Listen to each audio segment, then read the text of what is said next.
today we have our lecture on regularization. Just to put it into perspective of our previous lecture, what are the three main components of machine learning?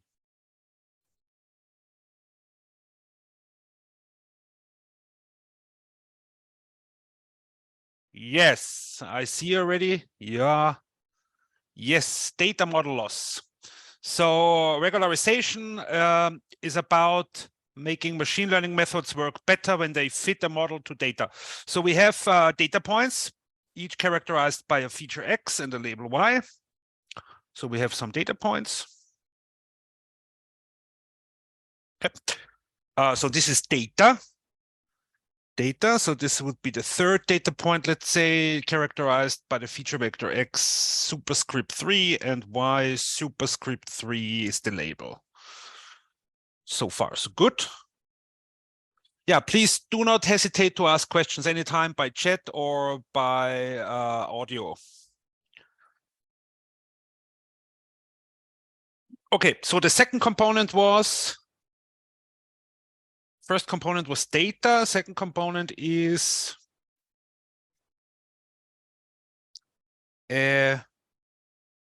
what do we need? What do we do with data? We need, or we typically fit the model to data. Otherwise, without a model, what can we do with data? We can attach it to an email, send it to your friends, or draw pictures. There's not much we can do with data unless we use a model. So what is a model in machine learning? A model would mean two different hypothesis maps, for example. So this would be hypothesis map H prime, and here we would have hypothesis map H. Okay, how do we choose? How do we learn a hypothesis? How do we learn a hypothesis out of this hypothesis space? So the set of all hypotheses or hypothesis maps is a model, a calligraphic edge, or a hypothesis space. So we need a loss function. Very good. We need a loss function that tells us or is a measure for how well do we predict, for example, the label of the third data point using the hypothesis edge. So the prediction for the label of the third data point is the function value of H evaluated for the feature of the third data point. But it's not perfect, so we have a prediction error and we measure the size of the prediction error, for example, using squared error loss or absolute error loss. So far, so good. Okay, then I told you in the last lecture how do we combine the losses. So we obtain a loss here, we obtain another loss here, and we obtain a loss here. So how do we combine those individual losses for each data point? So we compute the empirical risk. So we average over the data points. We compute the empirical risk of the hypothesis edge, for example. And these three data points, let's call it calligraphic D. This is our data set. So these are the three data points. And then we say we compute the average loss when we apply, let's say we use the squared error loss for simplicity to the ith data point. So this is the true label of the ith data point. And we subtract the predicted label, which is the function value of the hypothesis. Okay. And we sum over all data points. Yeah. So far, so good. Yeah, what do we do then? Yeah, we try to minimize. So learning means to find the hypothesis out of the model which has smallest empirical risk or smallest training error. So we vary over, or we vary the model parameters if this hypothesis map depends on parameters. Like for artificial neural networks, we have this links and bias terms, which are parameters that we can tune, or for linear models, where we have the weights of the features. Yeah, and then we vary the hypothesis, for example, by varying its parameters or model parameters, and we try to find the best choice. So this is what we would like to learn, or what we learn in empirical risk minimization. This is the learned hypothesis.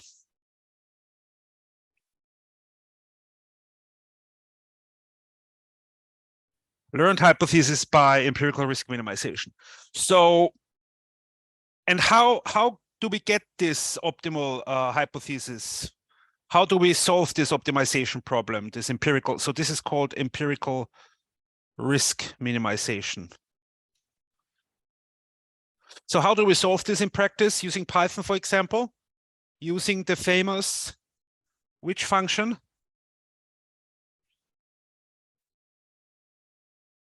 A dot fit function, yes. So we typically have a dot fit function, one such dot fit function for each model, because for each choice of the model, we get a different optimization problem. So we need a different optimization. The optimization algorithm needs to be specialized for this specific model. So that's why we have, for example, a linear regression dot fit. We have a decision tree dot fit. We have a neural network dot fit. So these dot fit functions differ in the model over which we learn, which we optimize this empirical risk minimization. But the nice thing is we don't have to do it on pen and paper anymore to solving these optimization problems using Lagrange multipliers or whatever crazy mathematical stuff. Although it can be sometimes useful to analyze the statistical properties of a machine learning method. But when you apply it, you might be happy just using a dot fit function. Okay, so far so good. That's basically what you do when you apply machine learning methods, which provide a dot fit function.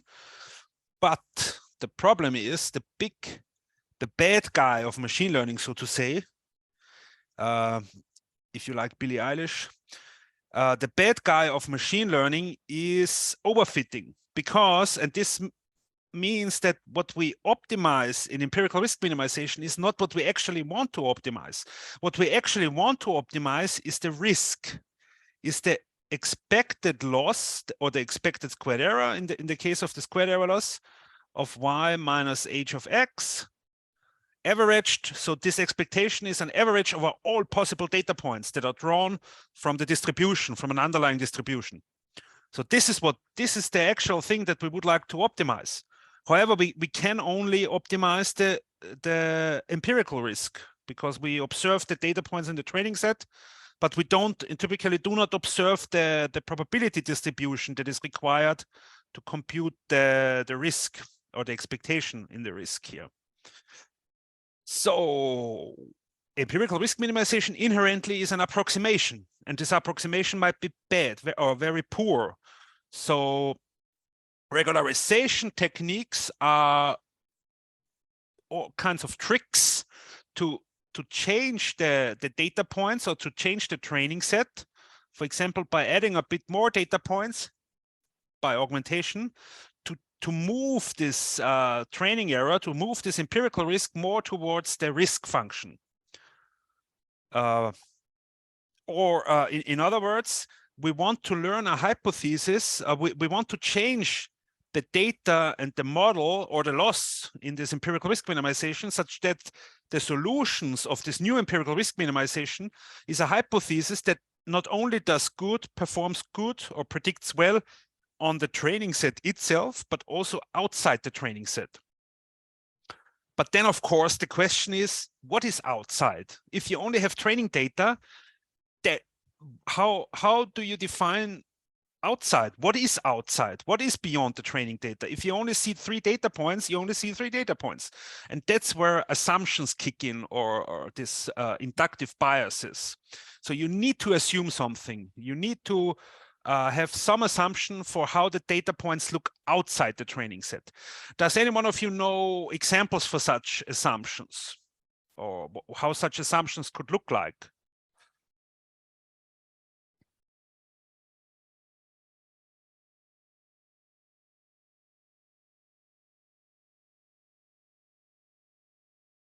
Yes, so one assumption would be that these data points are IID of some draws of some probability distribution. Yes, so if we would know the probability distribution, if we would know this probability distribution here, we would know what is outside, because we just draw more data points.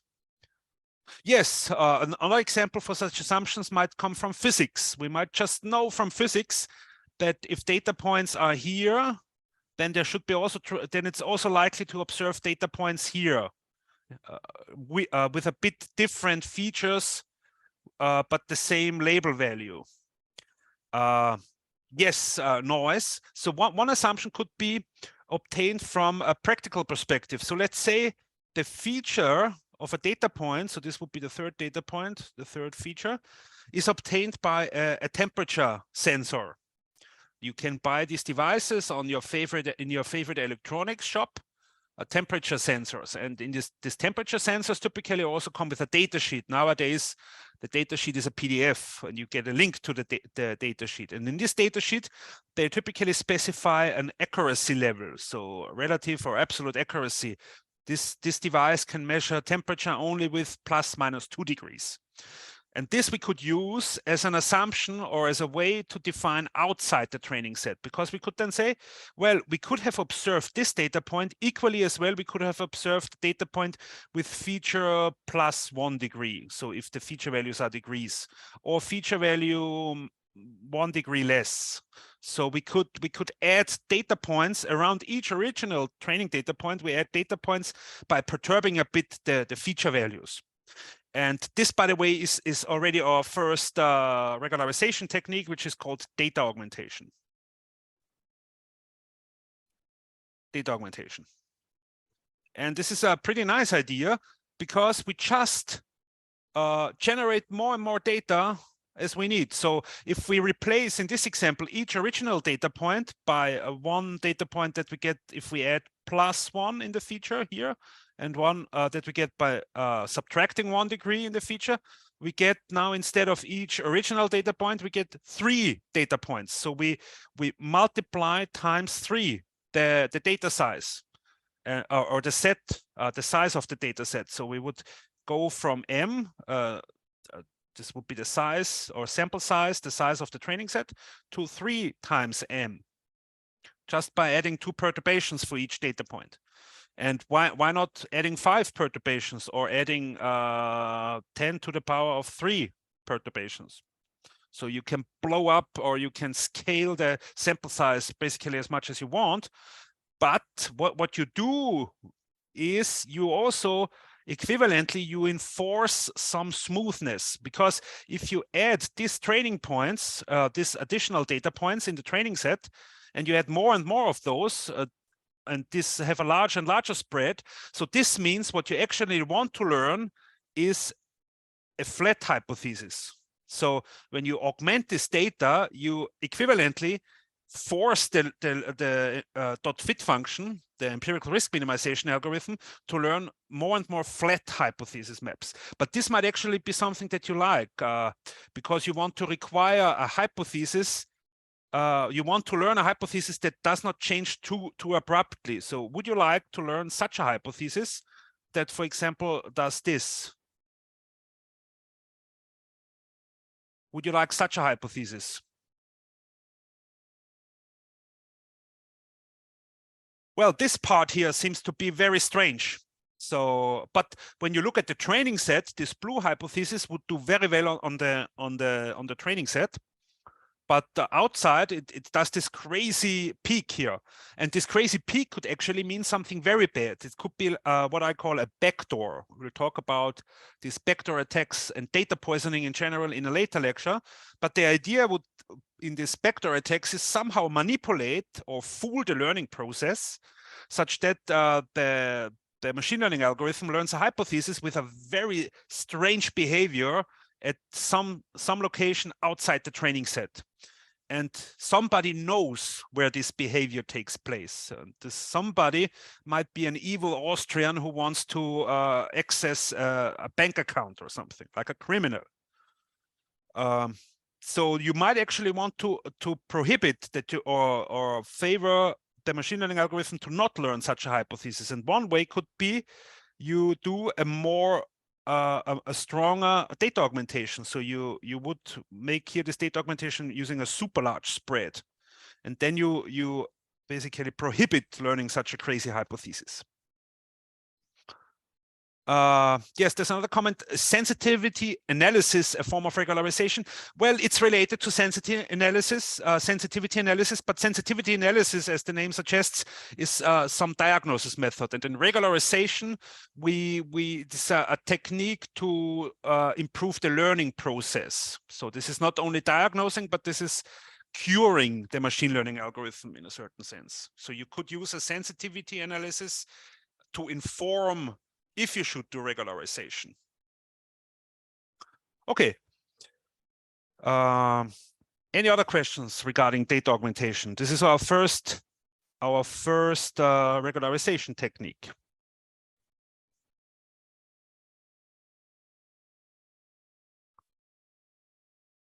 Okay, so just build the bridge to another form of regularization.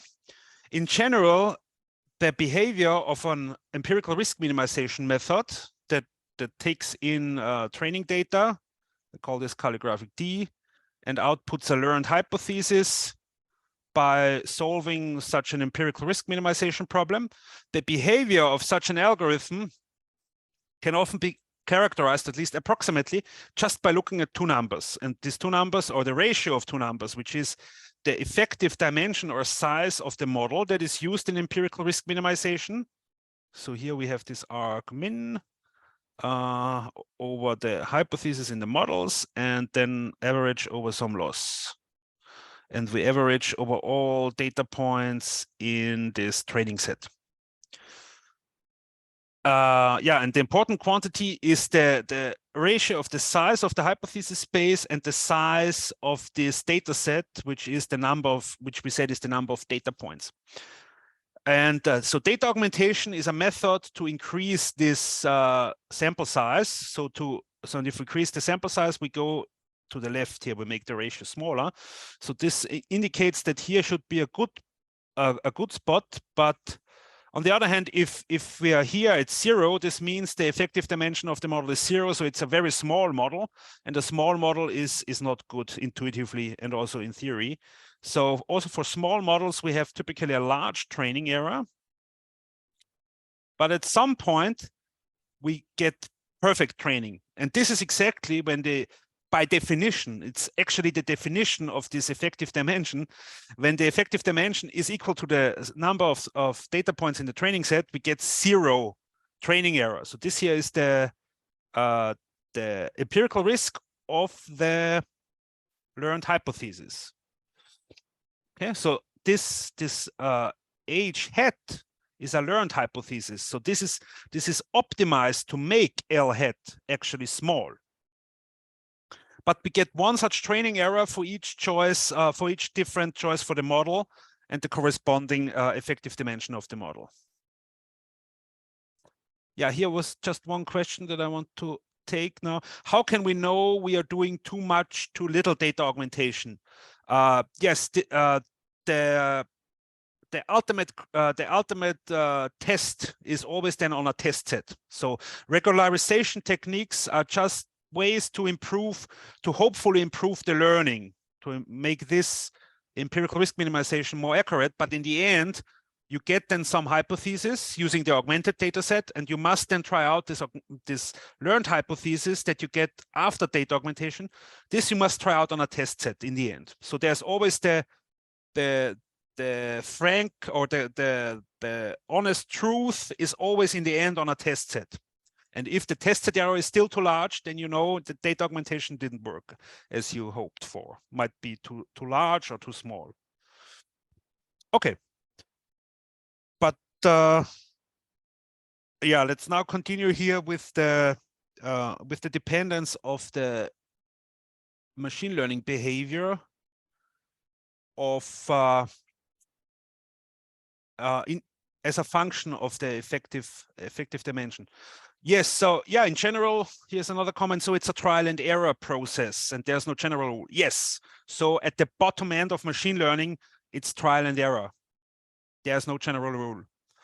It's always trial and error at the very end. But what I try to show you here is, for example, you can make this trial and error more elegant, or you can make more more promising trials. So you save resources, and one such guide is this ratio of effective dimension and sample size. So if this effective dimension to sample size ratio is like very much above 100 or 1,000 or 1,000,000, then it's very likely that you will fail. Okay, then you will most likely overfit. But how it looks around one, this depends a lot on the specific data set, on the probabilistic properties of the data set you have. And there you need trial and error for the fine tuning in the end.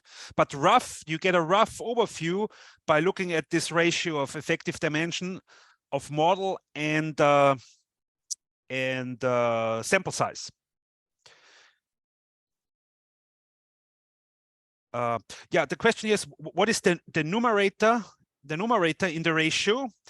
This numerator is what I call the effective dimension of a model. It's a size, it's a measure, a quantitative measure for the size of a model. And for example, the effective dimension, so if you look at specific examples, the effective dimension of the model being all linear maps of let's call D features. So you look at the linear model using D features, then the effective dimension is D. When you look at the polynomial model of polynomials, so all polynomials of degree R, let's say maximum degree R, of a single feature, then the effective dimension of this model is R plus 1, I think, R plus 1. So it's basically more or less the degree. So this quantity, and you can generalize this. You can generalize this notions of size of a model to other hypothesis spaces than the linear model or polynomials. Yeah, the more widely known version, but more technically much more advanced variant of this effective dimension is called VC dimension. And I will not try to pronounce the names of the researchers for which this VC stands. You can look that up. Okay. So in general, machine learning is trial and error. And this is good for us because there's a lot of work, there's a lot of trial and error work for machine learning experts like us, people paying a lot of salary for us to do this trial and error. But you can do it quicker or slower. And one way to do it quicker, this trial and error, is to first check this ratio of effective dimension and sample size. And if this is way too larger than 1, you should do some regularization techniques to either increase the denominator, M, using data augmentation, multiply the size of the training set by the number of copies that you do. Or another option is to decrease the effective dimension.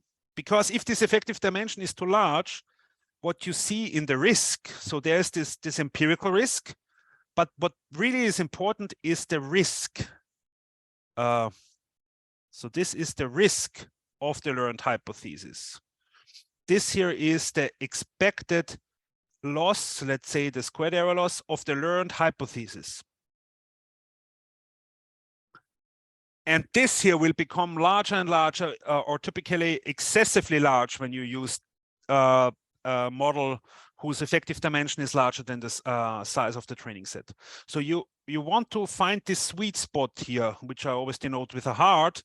And where this sweet spot is depends on the application. So there you need trial and error, but first of all, you should get close to 1 for the ratio of effective dimension, model dimension, and number of training points. So one way is data augmentation. You make M larger, or the other direction would be, or the other approach would be make the effective dimension smaller. So you would move then here to the left. So how can we make a model smaller? Remember, the model is the set of all maps that are represented by some formula. Yeah, so one way could be reduce the number of features in a linear model. This we could do with dimension reduction or PCA. Another approach could be make the graphical structure that you use to represent the model smaller. What graphical structures did you hear about in earlier lectures to represent models? I talked about two graphical structures. One very well-known graphical structure or a signal flow chart that represents a model in machine learning is called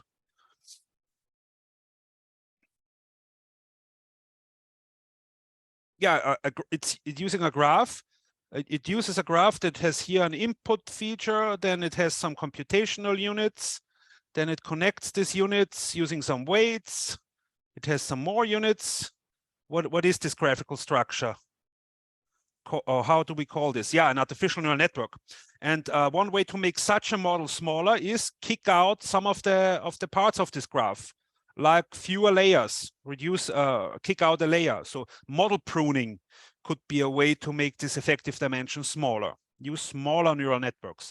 Or when you use a linear model, use fewer features. And this subset of features that you should use or that would be promising to use, they could be identified by feature learning or dimensionality reduction methods. Yes. Okay. Yeah, so this would be the second option.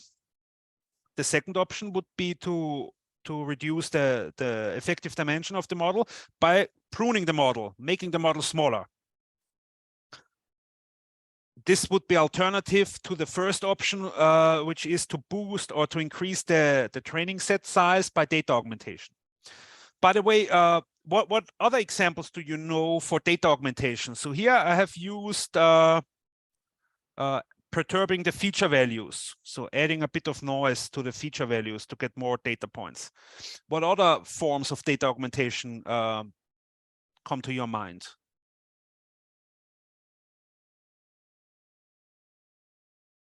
Bootstrap, yeah, this is somewhat similar. You randomly select data points from a larger set, and this you use as new training points. Yeah. Yeah, this reminds me, for this perturbation here, you might use random variables. So you might draw a random variable, let's call it E, that you draw from a Gaussian distribution, standardized Gaussian distribution, and you add this E to the feature of the third data point. So what you get is a perturbed data point. And if you have a cheap, computationally cheap random number generator, then you can generate these random numbers as much as you want, 1,000,000 times. So you can do a lot of augmentations. Okay. Any other examples for augmentations? Well, here in this augmentations is one excellent point where you can bring in symmetries. For those of you who have a physics background, symmetries are transformations of some system or some setting that leave one property unchanged. And in image processing, for example, one such type of symmetry would be a rotation when you want to do object detection. So you want to detect if an image shows a person. And if you rotate this image, it still shows a person. So the label is the same, contains person. This here also contains person, but the features, if you take the pixels, the pixel value of this rotated image, this is now different because you have the pixels are rotated in the overall coordinate system. Another example would be shifting the content in the image a bit, because a shifted person, if the location of the person changes, is still an image of a person. Yes, or changing the rate of a speech signal. So let's say you have a speech signal, which means something like a clap, and then you would resample the signal 2 times faster. Then it's still a clap, but sounds a bit different, but it's still a clap. So changing a bit the rate of a speech signal or a scaling factor, yes. Okay, so there's often many different ways to do data augmentation that are tailored to your application, depending on what type of data you use. If you use audio recordings as data points, or images or measurements of a temperature sensor. And the nice thing is, so what I find convenient about data augmentation is you operate on the level of data sets of data frames in Python. You use data frame objects. And whatever you use then as follow-up, whatever you use to solve this complicated empirical risk minimization is exactly the same. So you don't need to drill into the details of the .fit function. You just feed the .fit function, you feed in an augmented data set. So this might be convenient for those who don't want to mess around with the details of this .fit function, which is an optimization algorithm. Yeah, by the way, this data augmentation would be also a way to ensure fairness or equality when this feature here, this feature X, represents the gender of a person, or let's say nationality, and you want to predict something that should intrinsically not depend on the nationality. So you want to predict, for example, a salary level that you want to offer a job candidate. This should depend on the skills, on the specific skills of the person, but not on the nationality or the gender. And one way to ensure this, when you want to train a model to predict the salary levels, you augment each data point by flipping one of the features that should have no influence on the predicted salary level. So this data augmentation is also a convenient way to implement fairness and equality in machine learning models. Okay, what else did I want to talk about today? Yeah, so we have now these two options or these two perspectives on regularization. Either we increase the size of the training set by data augmentation, or we try to decrease the size of the model by making the model smaller or pruning the model. And it turns out that these two approaches are equivalent in a very strong sense. They are both different sides of the same medal, so to say. And this same medal is based on adding a penalty term to a loss function. So we use this loss function, for example, the squared error loss, to measure the quality of a hypothesis, or let's say we average the losses over a set, so we get the empirical risk over a data set. And the third approach is to regularization is to add a penalty term.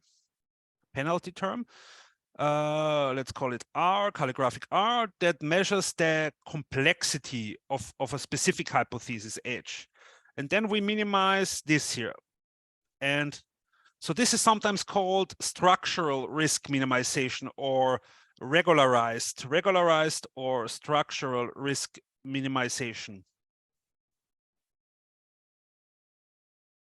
But I like to think about that this term here is part of a new loss function. So you would define a new loss function that includes this this regularization term. For example, you would replace the squared error loss with the squared error loss plus some term lambda over m, which depends on the size of the training set, RH. So I sometimes like to think about including this regularization term into the loss function. So thinking about this approach as a way, as a modification of the loss function. Okay. Yes. So this is called regularized or structural risk minimization.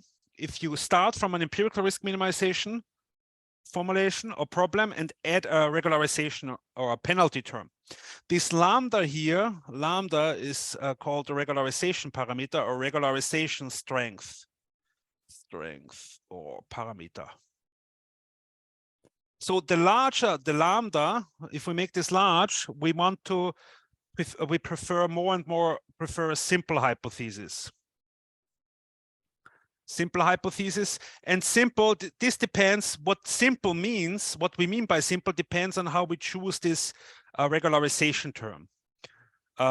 So some popular examples, widely used examples for this regularization terms for the linear model, so where the hypothesis is a weighted linear combination of the features using a weight vector, is the squared Euclidean norm. And another example is the one norm of the weights. So this would be the sum of squares of the weights. And this is the sum of the absolute values. And the resulting method is called here ridge regression. So ridge regression is obtained from linear regression by adding this penalty term, the squared Euclidean norm.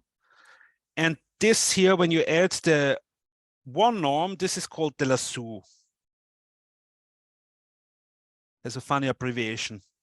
I spare you the full name of this method because most people talk about the lasso anyway. Okay. So now this seems mathematically okay. Yeah, we can add a regularization term, but what actually is the idea behind it? So let me now show you how adding this regularization term could be interpreted as either a model pruning or a data augmentation. So first of all, this additional term here, so if we minimize the empirical risk plus this regularization term, this additional term could be interpreted as a penalty for a constraint. So this can be shown to be equivalent to a constraint optimization problem, which is to minimize the empirical risk such that this regularization term of the regularization term of the hypothesis, this function is smaller or equal than some given threshold eta. And it turns out that this eta is directly related to the lambda. So there's a one-to-one link. If I'm not mistaken, one can find for each value of lambda, so let's say you use lambda 10 in ridge regression, you can find an eta such that the solutions to this constrained minimization problem are the same as the solutions to this unconstrained minimization problem. This, the study of this equivalence, this is known as Lagrangian duality in mathematics, in particular in optimization theory, duality theory or duality theory. When you open up a book on optimization and convex optimization, I'm pretty sure there will be at least one chapter or one section about duality theory. And this theory deals with the equivalence of this unconstrained problems with constrained optimization problems. But here, this here, by the way, is nothing but a pruned empirical risk minimization on a pruned hypothesis. So if we say this original one was over the model edge, so then this here corresponds to a pruned hypothesis space, which consists of all hypotheses from the original model or hypothesis space, such that additionally satisfy the condition that the regularization term of this function is smaller or equal than eta. So this is a pruned hypothesis space. So this is a subset, typically a proper subset of the original model.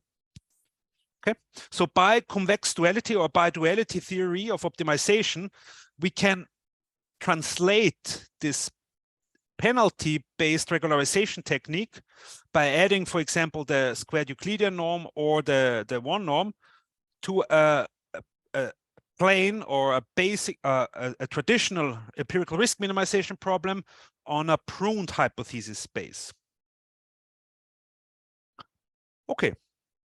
So then the second perspective is that this adding a penalty term is actually equivalent to data augmentation.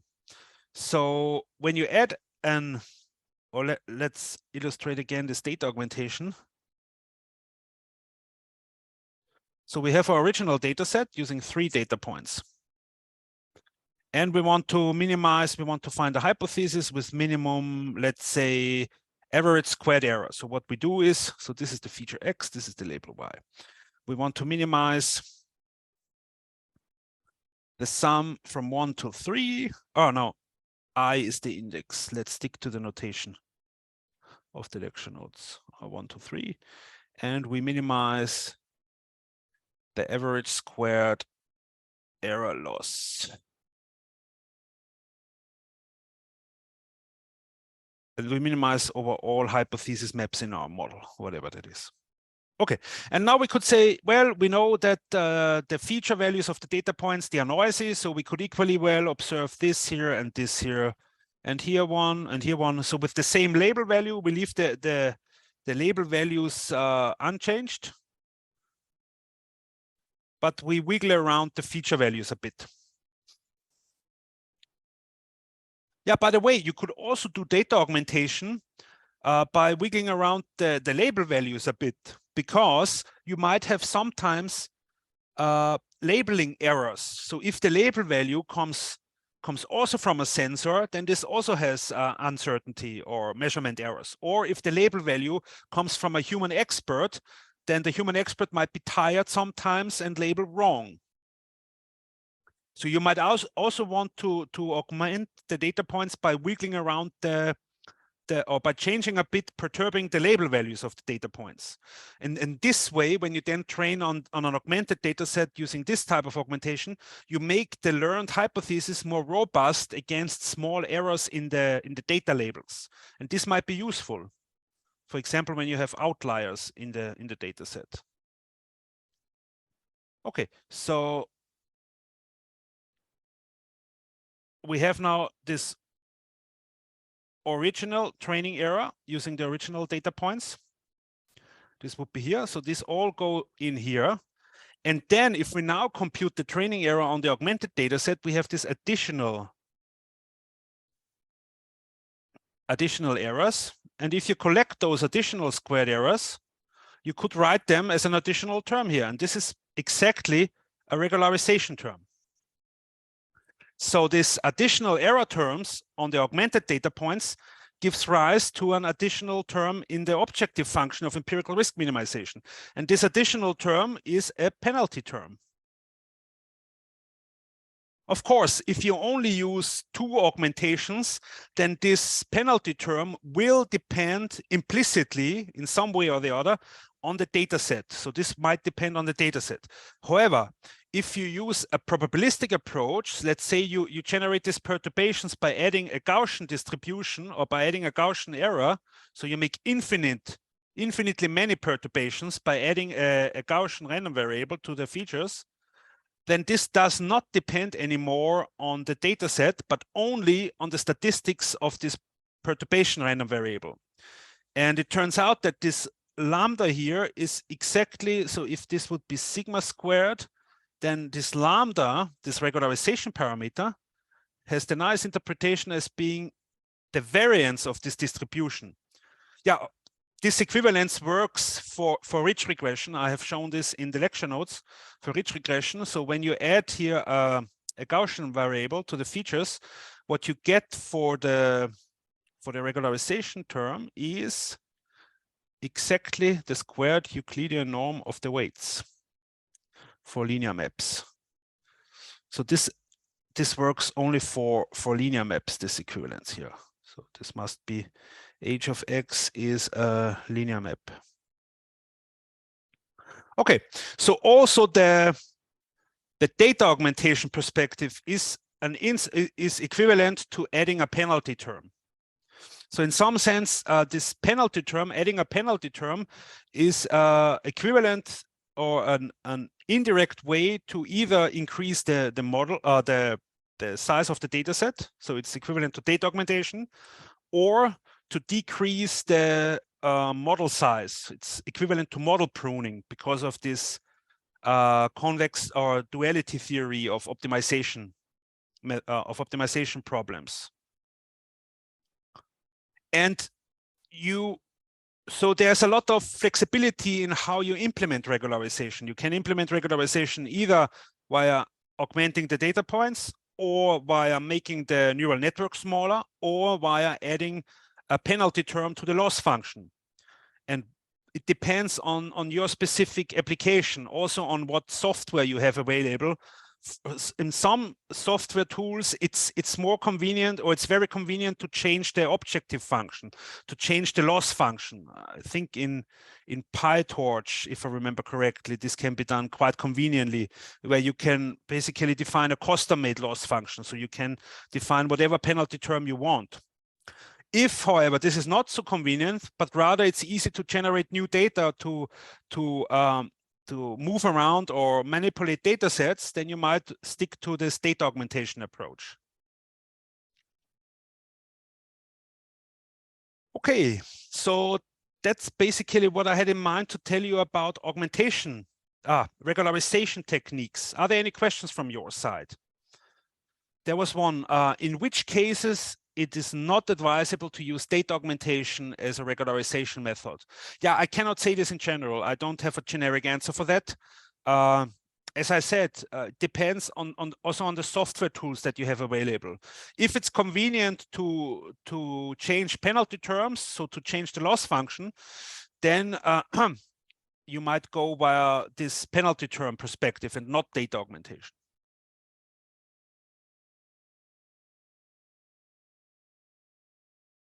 Yeah, you should not underestimate the cost, the computational resources you need for data augmentation, because here's a very small data set with 3 data points, and I add 2 new data points to each original data point. So this is a very small data set for augmentation.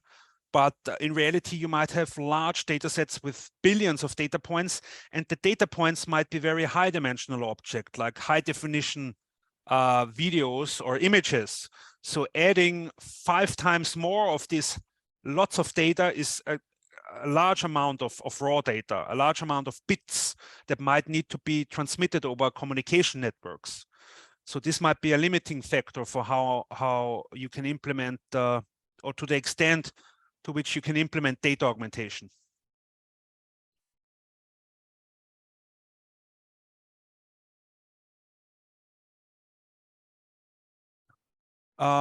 Yeah, very good question here. How to choose a suitable lambda coefficient for regularization. So this lambda here, this lambda can be interpreted in 2 ways at least. So one way is this lambda defines the pruning, how much you make the model smaller. So if you make lambda very large, this is yeah, this should be inversely related. You make this eta very small, and this means this subset becomes smaller and smaller. So this is then a hyperparameter that you could tune based on a validation set. So you try out different values for lambda. For each value of lambda, you solve this optimization problem. You train the rich regression model, for example, and then you compute the validation error on a validation set that is different from this training set here, by the way. And you pick the lambda which results in the smallest validation error. Yeah, so this is, by the way, this is the standard answer for any machine learning engineer. When you get the question, how do you choose a parameter? How do you tune a parameter? You try out different values and pick the one which results in the smallest validation error. But this might be costly because you might waste a lot of computation by trying out lambda values which are not promising, fundamentally not promising. And another way to find out or to come up with a good choice or a useful choice for lambda is this perspective as implicit data augmentation, because this lambda is essentially the variance or the spread of this noise that you add on the features. So you could say the features come from a sensor with this and that specifications, and it tells me it has inaccuracy or measurement error of level 2. So you might get from the data sheet of the sensor, you might get an idea what this variance of the noise is, and then you should use exactly this variance as the lambda in rich regression. So using probabilistic, this is a form of a probabilistic model for the data. Using such probabilistic models, you could get educated guesses or good choices for the lambda. But often the best way or the only way to go is trying out different values for lambda, let's say lambda 1, lambda 10, or lambda 100. Solve this optimization problem, one such problem for each lambda. And so you get then a learned hypothesis by ridge regression for lambda 1, a learned hypothesis for ridge regression with lambda 10, and a learned hypothesis for ridge regression with lambda 100. And for each of them, you compute the validation error, and you pick the lambda which has the smallest, which results here in the smallest validation error or cross-validation error, if you want to use a more fancy version of validation. Okay. Any other questions? Now is also a good time to ask questions related to the quizzes if you have specific questions regarding the quizzes.